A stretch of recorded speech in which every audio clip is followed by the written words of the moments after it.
Hello, everyone. It is I, Chuck the Cybercuck. I am back from my slumber. I was out training with Harambe, and today I will be hosting this amazing episode that I hope you all find amazing. And Seth is a side host. He's also a side hoe because I took his woman and his channel. Daddy. So today's topic is, how strong would you be if you became as strong as Saitama, or basically if you broke your limiter? To begin this story, we'll go over what kind of person you would be before you acquired this huge power-up. Okay, guys, so picture this. You're this little scrawny nerd. You know, you have these glasses that make you look like Bubbles from Trailer Park Boys, you know? You're so scrawny you can't lift even over 30 pounds. You're socially inept. You basically watch anime with no subs because you think you know Japanese, even though you're a huge fucking weeb. You have a waifu pillow, which you sleep with every night.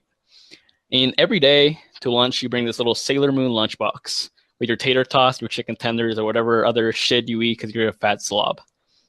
So basically, every time you're getting bullied or you're getting rejected, you think to yourself, how strong would I be if I became Saitama? Would I get all the bitches if I became Saitama?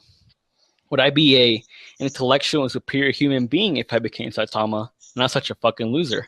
Well, your questions will be answered. So you're at school, and your crush is sitting right next to you in math class. She's doing it because you have a science tease, not because she likes you. But she asked you for a pencil, and just the thought of her asking for your pencil really gets you going. And you're aroused all day. You have to hide your boner with your binder. You know, you're awkwardly holding your binder in front of your pants, right, when you're walking out of class. Now, the bully obviously knows this. Everyone knows it, but they're just trying to hide it because they don't want to embarrass you yet. And as you walk out of class, and you're clearly walking to the bathroom with this hard on, right? And one of the bullies notices this, and he's like, "All right, I think Eugene over here is totally trying to fap in the bathroom, right?" And so they follow you in there. And when he walks in there, he hears a weird noise. He hears this weird slapping noise.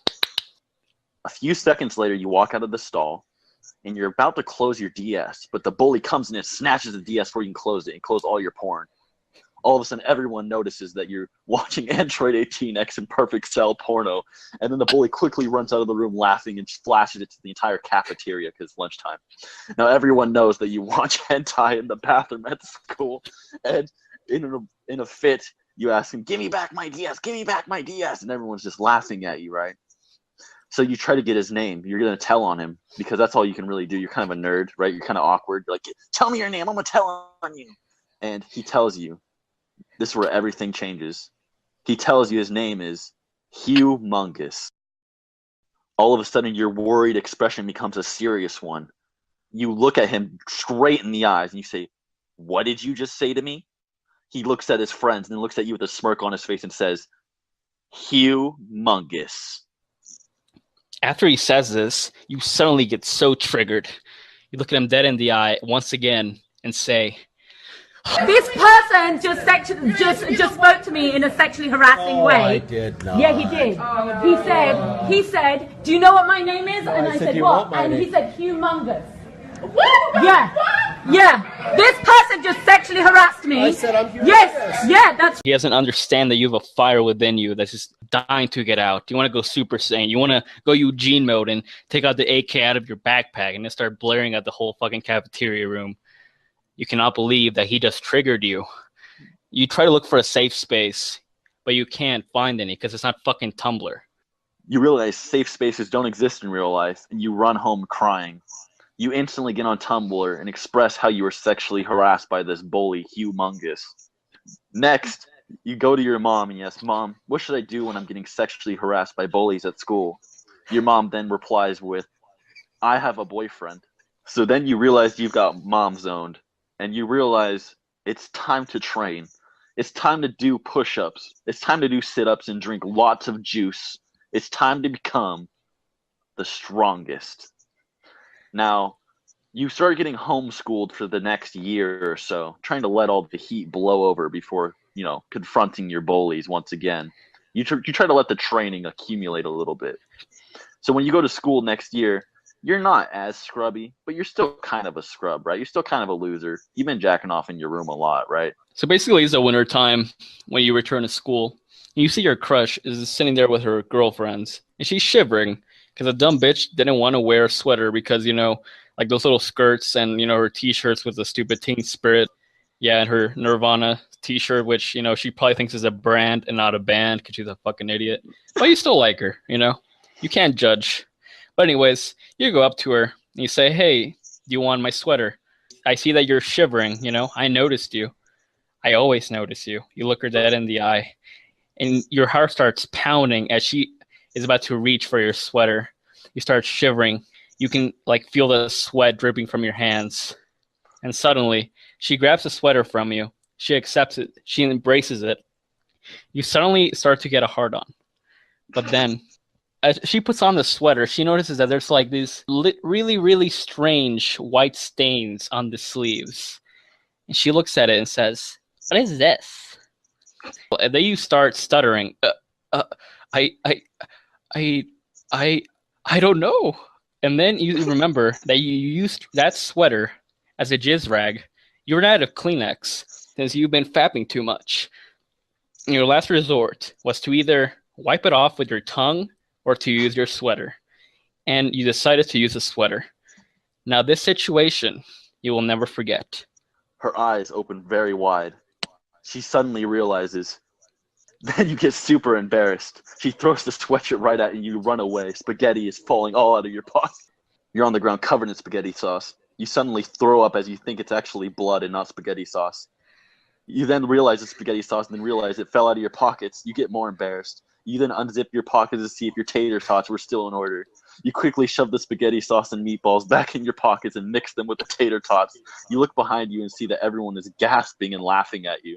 You get so embarrassed that you run home again. But before you do, you slip on more spaghetti sauce, getting more embarrassed. Then you quickly run home and realize it was time to take a complete break from school. It was time to be homeschooled for the rest of your life. So, to restore your honor, you think to yourself, I must train harder. I need to become Saitama, the little bald Caillou-looking fuck. That's my only way that I can get all the bitches and finally not be such a socially inept nerd.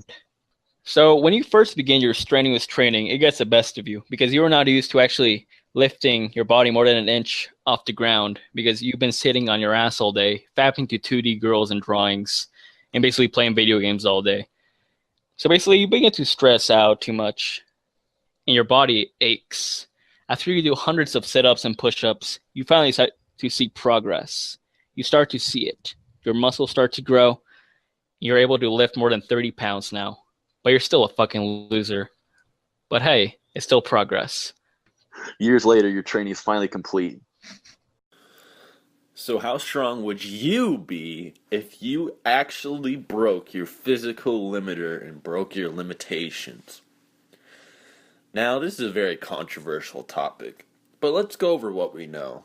We're going to assume that Saitama used 1% against Boros. Now, there are arguments that say that Saitama used a trillionth or an infiniteth of his power, right? And that he's omnipotent and he's unbeatable with his limits broken. But 1% is the more rational way to look at things. And actually, he probably used a lot more than 1% if he said serious punch. 1% is a courtesy. We're not going to say he used 1/infiniteth of his power. But if we do say, okay, he used 1%, we could find out how strong you'd be if you broke your limiter. Now, you see, Boros' final attack, Boros, by the way, also states that he is beyond the limitations of humans. And we also know that Boros isn't infinite either, but let's just ignore that. Let's ignore Boros, and let's just, stroke that Saitama dick a little bit, right? So Boros was capable of destroying the Earth. Now, I'm going to assume that Boros can destroy planets like Jupiter, etc., because his attack is called Planet Buster Roar Cannon, and the Earth is actually a small planet. So we're going to assume that Boros can destroy normal planets, larger planets even, because he's very confident he can do pretty much everything. Can he destroy stars? I don't think so, but I mean, if he can, I wouldn't be surprised either, if that makes sense. But basically, we're going to say that Boros can destroy large planets like Jupiter. and that Saitama used 1% against Boros. And with that, he was able to one-shot Boros. So he's at least like twice as strong as Boros, even using 1% of his power. Now, if Boros is large planetary, then Saitama would be 200 times large planetary, which actually might put him at star levels. And then with speed, you have him using less than 1% or 1% of his power. He was able to leap from the moon back to Earth in a matter of 1 to 2 seconds, which is light speed. Now, this pretty much makes him 100 times faster than light. So basically, in a sense, you'd be around star level, and you'd be about 100 times faster than light. However, for the sake of you and this story, you're going to be as strong as everyone fucking thinks you are. That's right, now you are a limitless gag character. You barge into your high school, now a big, burly, bald black man. You punch your crush in the face, and you punch your bullies all in the face and kill everyone in the school. You basically shot up the school with your fist.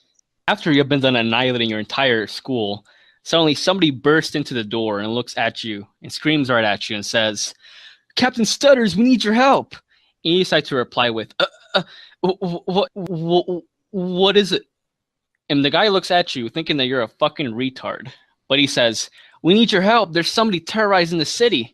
He completely ignores all the bodies that you have just like basically destroyed with your fists. But he ignores it because this threat is much more than that. You look at him in shock. Then suddenly you jump out of the moon and destroy your entire city. In the ruins of the destroyed city, you see the villain himself, another big burly black man, the Old Spice guy. You and the Old Spice guy stare each other down. Then suddenly you jump out of the moon again, and he jumps back up to the moon. And since you both have half the power of the Big Bang within your fist, you equal a full Big Bang and destroy the entire universe. Then the mayor gives you the key to the city, and you say, "Thank you, mayor." And he replies with, "I'm a vegan."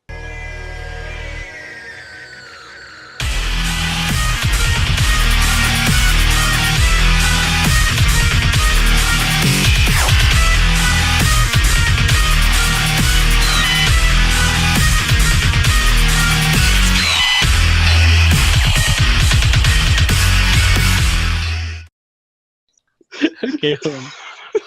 This is making so it doesn't make any sense. You just randomly jump out of the moon.